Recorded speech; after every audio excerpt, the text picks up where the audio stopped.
और air strike को लेकर जहां विपक्ष सरकार को कटघरे में खड़ा कर रहा है, तो वहीं जेजेपी भी सवाल खड़े कर रही है। और इस वक्त जेजेपी को बीजेपी की गौरव यात्रा पर ऐतराज है।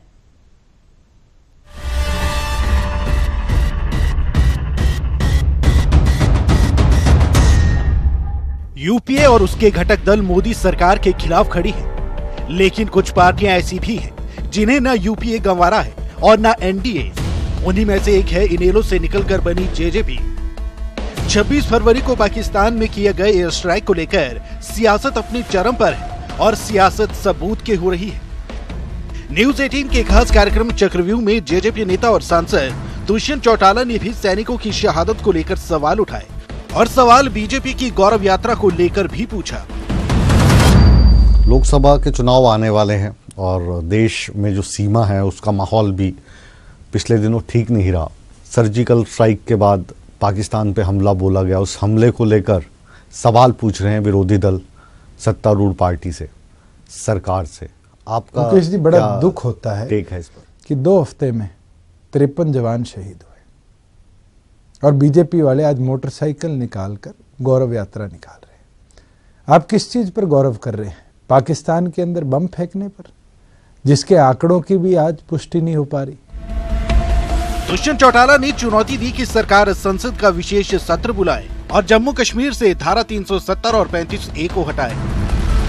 ये जो बयानात आ रहे हैं, जैसे आपका बयान है या केजरीवाल कहते हैं या दूसरे जो अपोजिशन वाले हैं, वो वाले बयान पाकिस्तान उठाकर अपने मीडिया पे दिखाता है और फिर आप लोग मीडिया की बात नहीं, आज देशद्रोह की श्रेणी में आकर खड़े हो जाते हैं कि ये लोग पाकिस्तान का साथ दे रहे हैं, हमारी बात नहीं मान रहे हैं, सिर्फ राजनीति कर रहे हैं। नहीं, आज के दिन तो सबसे बड़ी समस्या यही है कि कोई बीजेपी से ये सवाल पूछे कि ये क्यों हुआ तो आप देशद्रोही हो, गद्दार हो। मैं तो ये सवाल भी नहीं पूछ रहा।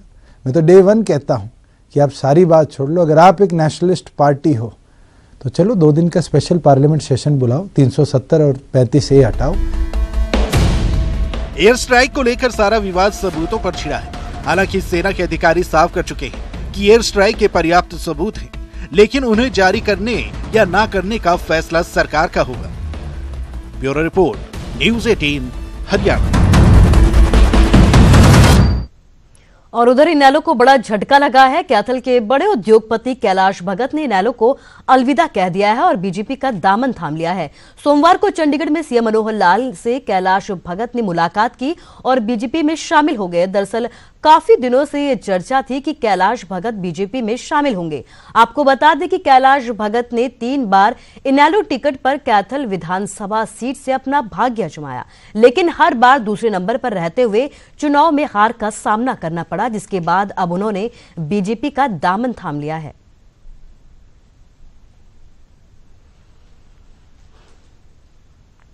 तो वहीं केंद्रीय राज्य मंत्री राव इंद्रजीत सिंह ने हरियाणा सरकार के पीएनपी संशोधन एक्ट पर सुप्रीम कोर्ट के फैसले का स्वागत किया है। राव इंद्रजीत सिंह ने कहा कि अरावली बेहद जरूरी है। दरअसल हरियाणा सरकार ने बजट सत्र के दौरान पंजाब भूमि परीक्षण अधिनियम 1900 में संशोधन किया था। सदन में विधेयक को पारित कर दिया गया था, जिससे अरावली और नीलगिरी की पहाड़ियों में वन नियमों को ताक पर रखकर किए गए अवैध निर्माण को मान्यता देने का रास्ता साफ हो गया था, जिस पर अब सुप्रीम कोर्ट ने रोक लगा दी है। मेरा तो यही मानना रहा है, पहले से ये रहा है कि अरावली हमारे लिए बड़े ज़रूरी हैं और ये जो पंजाब लैंड प्रिजर्वेशन एक्ट है, अगर ये नहीं होता तो जिस तरह से पहले कई गांवों के अंदर, दिल्ली के इर्द गिर्द, हरियाणा के अंदर 2-2, 3-3, 4-4, 10-10 बार रजिस्ट्री हो गई हैं, इमारतें उसके ऊपर खड़ी हो गई हैं, तो अगर इसको PL Punjab land preservation act में से निकाल दिया जाता है तो वहां पर भी वही हालत हो जाएगी। और मैं स्वागत करता हूं सुप्रीम कोर्ट के इस। कैथल के पुंडरी का एक शख्स पिछले 4 साल से विदेशी कंपनियों को चूना लगा रहा। इस शातिर ठग ने कई विदेशी कंपनियों के खातों को हैक करके लाखों डॉलर और यूरो अपने खाते में ट्रांसफर किए हैं। अब गृह मंत्रालय के निर्देश पर मामला तो दर्ज कर लिया गया है, लेकिन ये शातिर ठग पुलिस की गिरफ्त से अब भी बाहर है।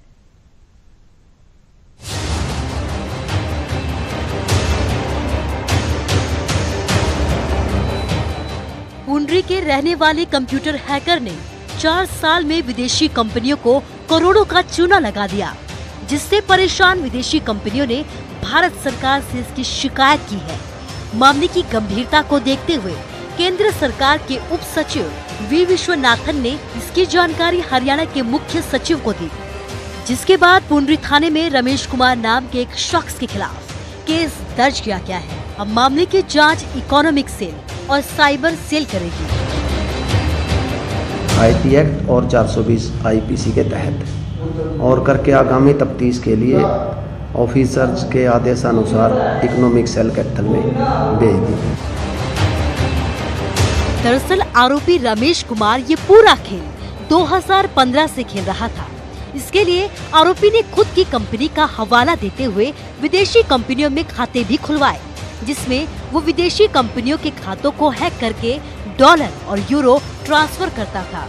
भारतीय मुद्रा के आंकलन के अनुसार हैकर रमेश कुमार एक बार कंप्यूटर हैक करके लाखों के डॉलर और यूरो अपने खाते में ट्रांसफर कर लेता।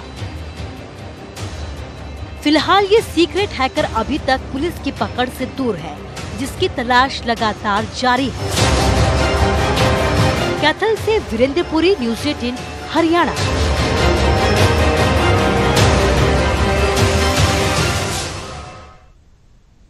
बिजली आपूर्ति के लिए गुरुग्राम बिजली विभाग ने पूरी तरह से तैयारी कर ली है। गर्मियों में बिजली के कट ना झेलना पड़े, इसके लिए विभाग की तरफ से नए सब स्टेशन लगाने की प्रक्रिया को शुरू कर दिया गया है।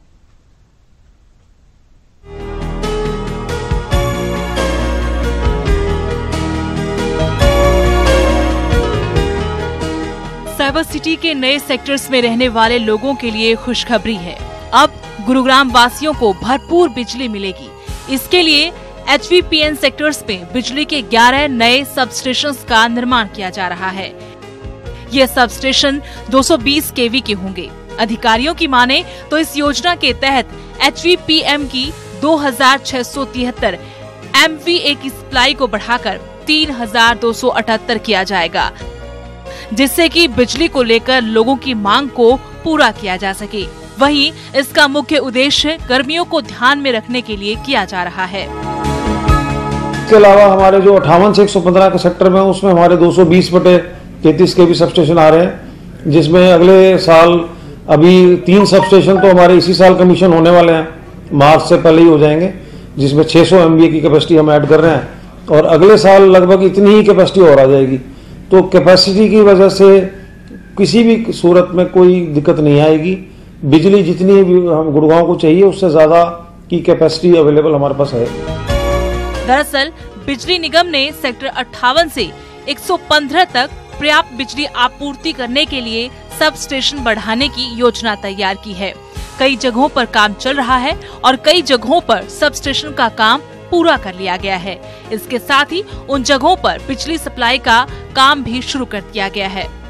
गुरुग्राम से नीरज अंबावता, न्यूज़ 18 हरियाणा। मंडी के अंतर्राष्ट्रीय शिवरात्रि महोत्सव का आज से आगाज होगा। हिमाचल के सीएम जयराम ठाकुर शिवरात्रि महोत्सव का उद्घाटन करेंगे। इस दौरान यहां देवी देवताओं का महाकुंभ लगेगा। आइए आपको दिखाते हैं इस महोत्सव के पीछे की पूरी कहानी।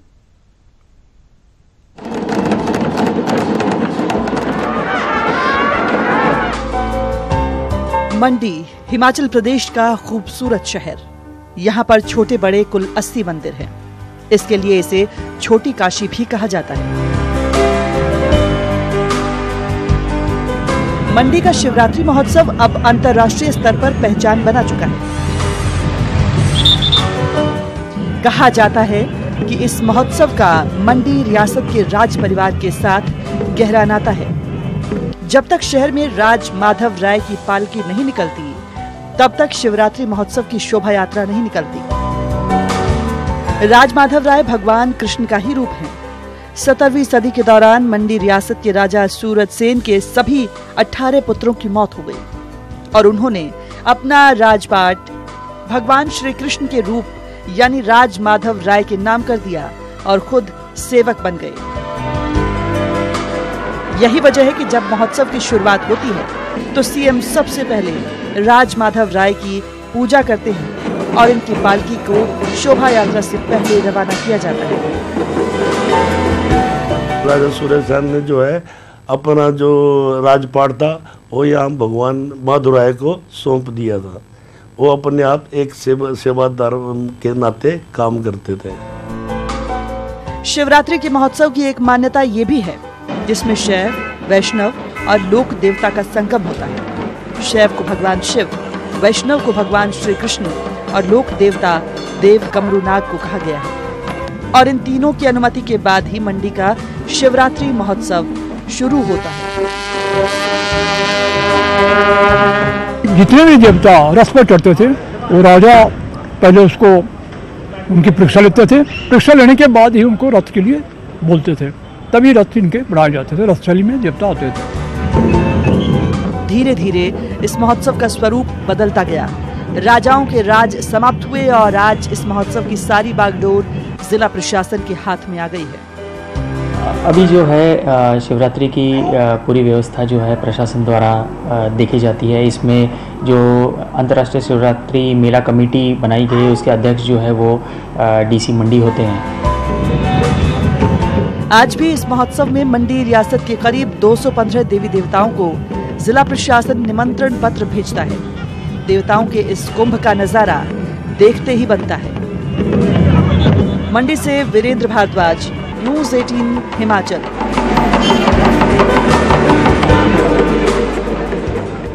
बदलते वक्त के साथ मंडी के शिवरात्रि महोत्सव में कई बदलाव हुए हैं, लेकिन अगर कुछ नहीं बदला है तो वो है यहाँ की प्राचीन देव संस्कृति। यही कारण है कि इस प्राचीन देव संस्कृति की एक झलक पाने के लिए हर वर्ष लाखों की संख्या में यहाँ पर लोगों का सैलाब उमड़ता है। न्यूज़ 18 हिमाचल के लिए मंडी से वीडियो जर्नलिस्ट रोशन के साथ वीरेंद्र भारद्वाज।